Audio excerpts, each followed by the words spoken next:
কি বাচ্চারা, কেমন আছো তোমরা? আবার অনেক দিন পর তোমাদের জন্য ছড়া নিয়ে এলাম। তো সরস্বতী পুজো তোমাদের কেমন কাটলো সকলের আমাকে জানাবে।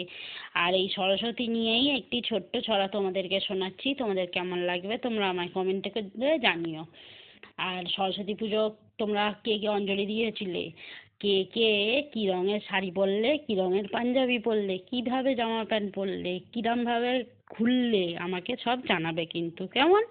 তো চলো আজকে ছড়াটি শুরু করা যাক। সরস্বতীর রাজ্য। পাস করেছিস? বল তো দেখি, কেমন তোদের নলেজ? পড়বি কোথায়?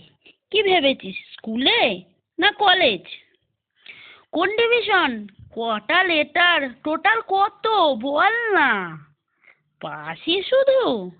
তবেই তো আর ভর্তি হতে হলো না।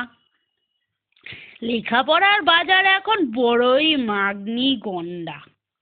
করতে হবে দারুণ রেজাল্ট, নয়তো বিরাট সন্ডা। বছর বছর বাড়ছে যে পাস, লাখের পর লাখ।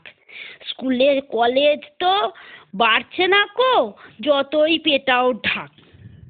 তাই বলে কি কম দামিরাও হচ্ছে না কো ভর্তি? আছে অনেক ফন্দি ফিকির, পারছে যারা ধরতি। লেখাপড়াও ব্যবসা এখন সরস্বতীর রাজ্যে। ঢুকে পড়েন লক্ষ্মী বহিন, গলাগলি ভাব যে। অ্যাডমিশনের নামে চলে ডোনেশনের ধাক্কা।